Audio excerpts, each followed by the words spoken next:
Lingkaran penjinak binatang 5 elemen dan tombak penentang dunia mulai retak karena suara bel. Mereka akan dihancurkan kapan saja, Saudara Yun Xiao, hentikan. Ye Fan tiba-tiba berteriak ketakutan. Para murid kuil api suci semuanya mengeluarkan senjata tingkat mendalam mereka untuk bertahan, tetapi mereka masih mulai mengeluarkan darah dari lubang mereka. Mereka akan mati kapan saja. Cing kecil di kejauhan juga kesurupan. Di bawah bunyi bel, dia hampir kehilangan kesadaran dan kembali ke ketiadaan. Tapi yang aneh adalah meskipun Ye Fan juga seorang kaisar bela diri, dia tampaknya tidak terpengaruh oleh kekuatan senjatanya. Entah itu genderang perang Juli milik Li atau lonceng kekaisaran Li Yun Xiao, itu tidak mempengaruhinya sama sekali. Li Yun Xiao mengerutkan kening. Dengan budidayanya dia tidak bisa mengendalikan Imperial Bell sama sekali. Dia tidak bisa menyatukan gelombang suara menjadi satu garis dan menyerang satu sasaran seperti yang dilakukan Li. Setiap kali dia mengguncang Imperial Bell, gelombang suara menyebar tanpa pandang bulu. Dengan cara ini, orang pertama yang dihancurkan adalah King Kecil, Kaisar Tikus, dan murid kuil api suci. Para iblis besar di kejauhan semuanya sangat tenang. Kecuali Shang, semua orang memegang senjata tingkat mendalam tingkat 9. Mereka juga memancarkan kekuatan senjata yang ampuh, menghilangkan kekuatan gelombang suara. Dan entah kenapa Shang tidak terpengaruh oleh gelombang suara tersebut. Li Yun Xiao berteriak pelan dan menyimpan Imperial Bell.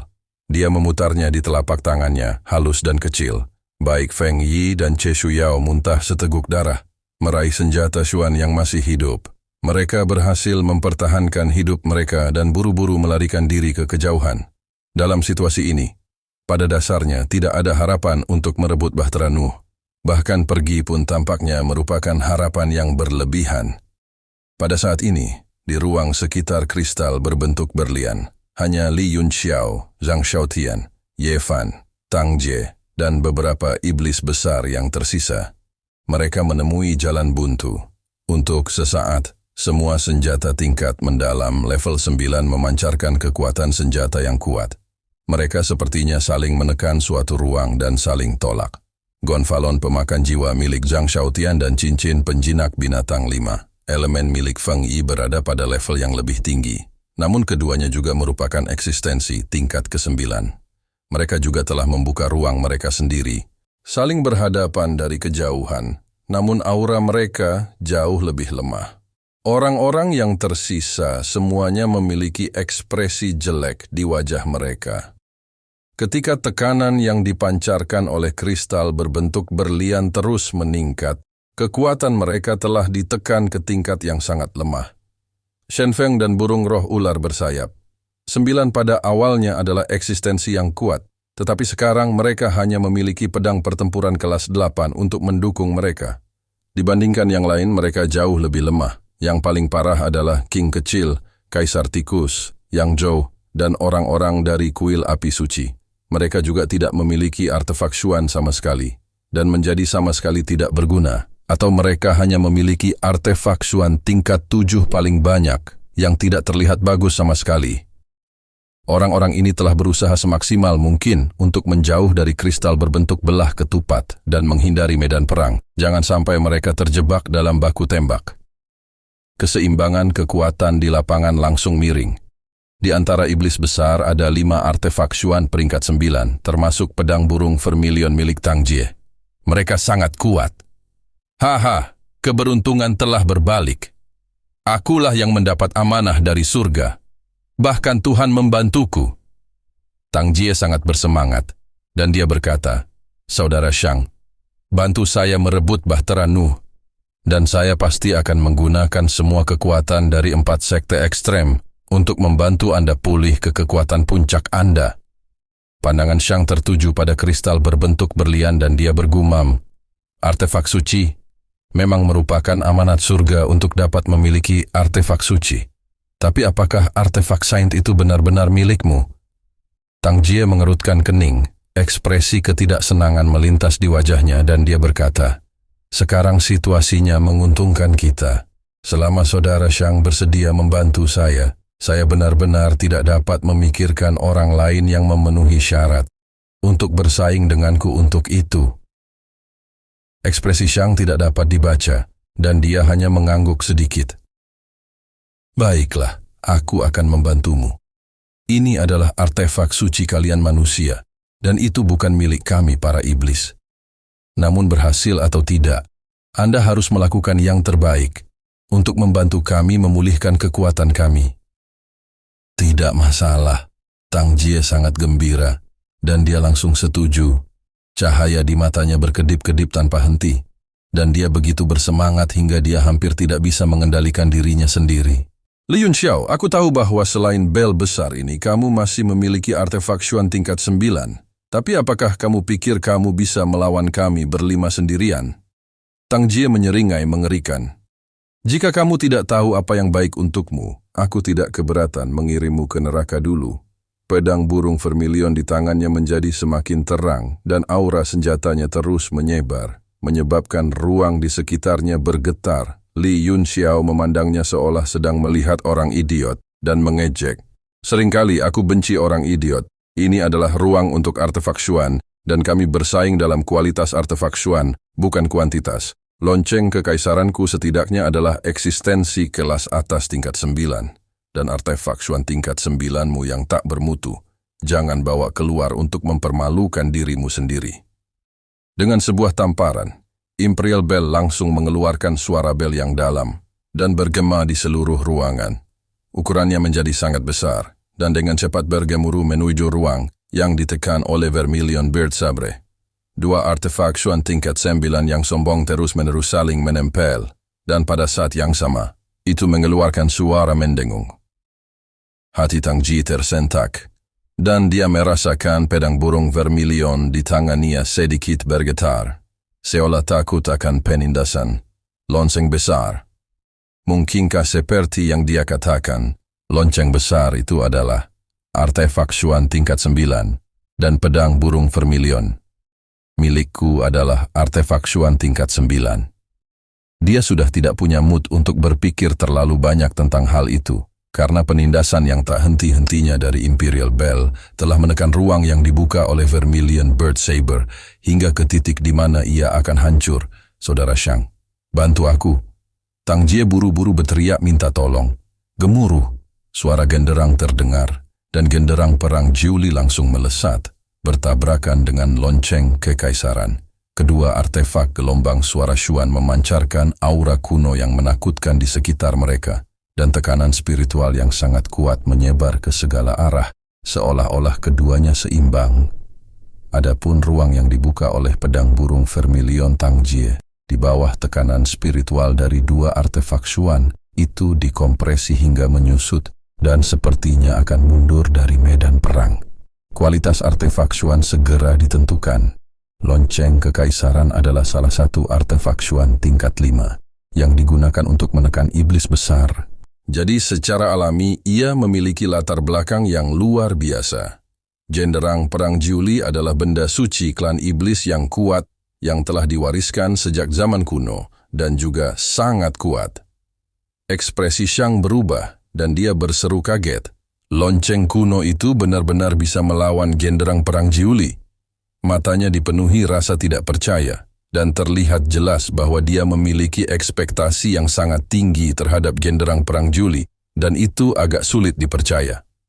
Cahaya pedang yang mengejutkan tiba-tiba muncul, dan mata Yu dipenuhi dengan niat membunuh.